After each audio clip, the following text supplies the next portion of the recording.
Picture this. It's spring 2024. The biggest rapper on the planet, arguably the biggest artist of the last decade, is trending worldwide. But not because of a hit single, not because of a sold-out tour. He's trending because another rapper methodically, surgically, took him apart in front of the whole world. Ain't you tired? Trying to strike a chord and it's probably A minor. And in the months that followed, Aubrey, Drake, Graham went quiet. That silence lasted almost 2 years, until now.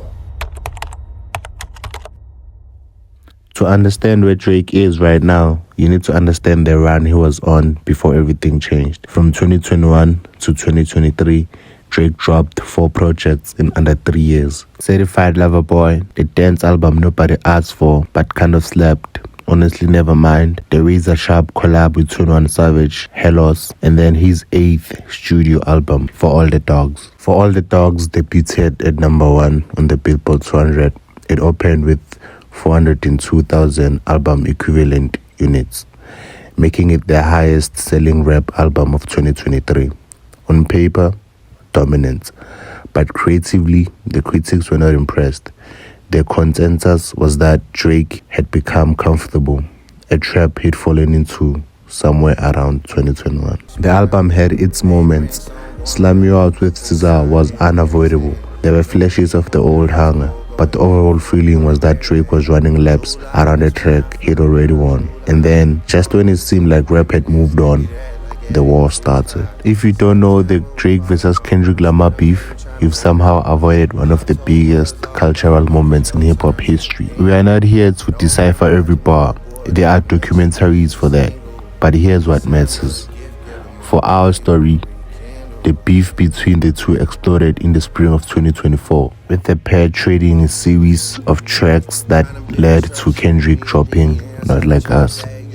The hit song was a direct attack on Drake, barring a defamation lawsuit against their shared label, Universal Music Group. That lawsuit was eventually dismissed. Drake's appeal of the dismissal is still pending. But in hip-hop, the courts that mattered had already ruled. Not Like Us took home record and Song of the Year at the 2025 Grammys, a first for a rap diss track. Then Kendrick performed it at the Super Bowl halftime show in New Orleans, in front of the world. Music journalist Peter Perry put it bluntly: the loss that Drake took to Kendrick Lamar on a national and global stage is probably the biggest loss any rapper has ever took in a big rap conflict. And Drake, who had built his entire brand on being untouchable, had gone completely silent. Since the feud began, Drake had only a few modest successes. Nokia and What Did I Miss peaked in the lower regions of the charts. For a man who had 18 number 1 albums, this was a different kind of cold. The question wasn't whether Drake would come back. It was whether, when he did,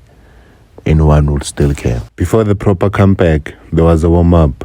On February 14, 2025, Valentine's Day, Drake dropped Some Sexy Songs For You, a collaborative album with Party Next Door via OVO Sound, Santa Ana, and Republic Records. The album, originally slated for a late 2024 release, had been delayed multiple times before finally arriving as a mix of R&B, hip-hop, and alternative influences.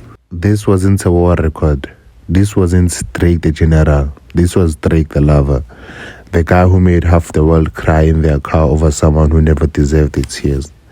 It became his 10th number 1 charted full length in the United States. Some fans called it a placeholder.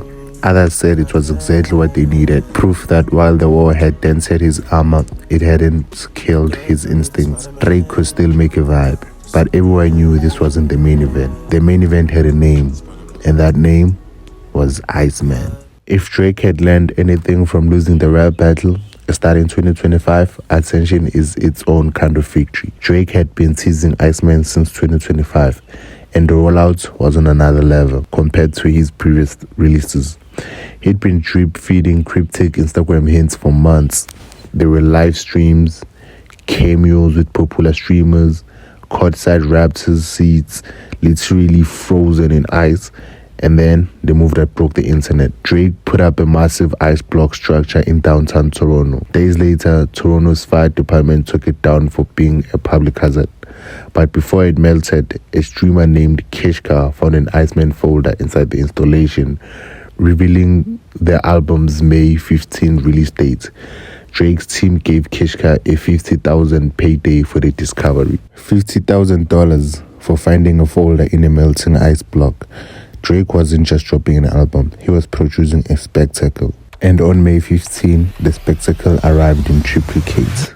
Nobody expected this. Drake didn't drop one album, he didn't drop two, he dropped three simultaneously in a move rarely, if ever, seen in hip-hop history. In all, the rapper released 43 songs across the three projects in a single night. Let's break them down. First, Made of Honor. Think of this one as the party record. If Made of Honor is a Chicago house party, this is Drake leaning into movement, groove, and pure sonic pleasure. It's the least confrontational of the three and arguably the most fun. Then there's Habibti, the R&B record. Slow, sensuous, and sometimes irresistible. If Made of Honor gets you on your feet, Habibti pulls you close. Drake reaches deep into the melodic well. It's the record for people who say they prefer Take Care Drake over Rap Drake. And Kendrick Lamar himself, in one of his sharpest Euphoria lines, basically confirmed this divide existed. I like Drake with the melodies, I don't like Drake when he acts tough. With these three albums, Drake appears to have finally listened, splitting the difference across three distinct modes instead of cramming all of it into one bloated project. And then there's Iceman, the main event, the one everyone was actually waiting for. Iceman is an 18-track statement on everything Drake has encountered these past 2 years. From the first listen, this isn't the melodic project we've come to expect from him. It relies on a minimalistic arrangement where Drake is the frontman, delivering his statements on a skeletal, lo-fi trap foundation with subtle cinematic swells. The opening track,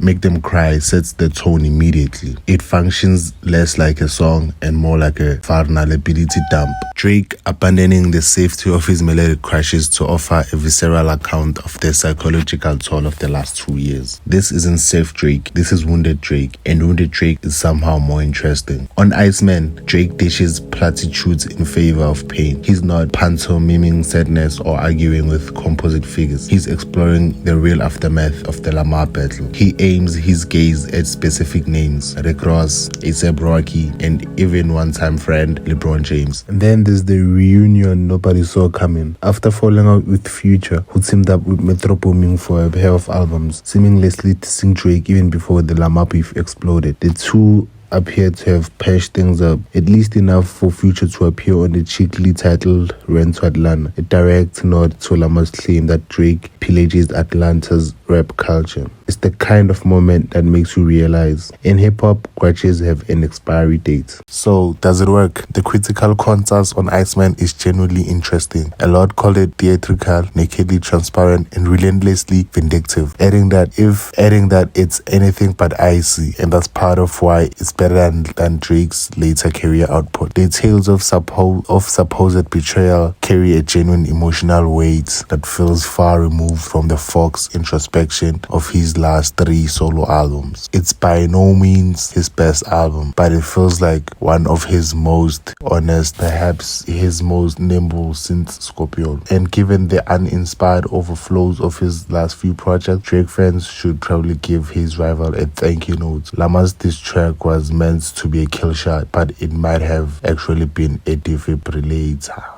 The thing that was supposed to end Drake's career might have been the exact thing that forced him to make better music. That is either deeply ironic or deeply poetic, depending on how you look at it. There are real criticisms too. Iceman can, at times, drift like a glacier. Mid-tempo tracks like Make Them Know, Femme Friends, and Make Them Remember feel like alternate versions of each other. Evidence of someone with a lot to say, but leaning on the same templates. At 18 tracks, it overstays its welcome in the back half. But here's the thing about Drake that his critics keep forgetting. He's still one of the most popular artists on the planet, even after the public loss to Kendrick. He remains one of the most popular artists of the 21st century. Come on, man. With businesses spanning music, fashion, sports, online gambling, and beyond. The man isn't going anywhere. He never was. There is a version of this story where the Kendrick beef broke Drake permanently, where Iceman flopped and everyone moved on. That version didn't happen. What happened instead is more interesting. A man who'd gotten everything he ever wanted, fame, records, legacy, had to lose publicly, badly, and globally before he had something real to say again. For all the dogs was the sound of comfort. Iceman is the sound of a scar. And scars, as it turned out, make better music.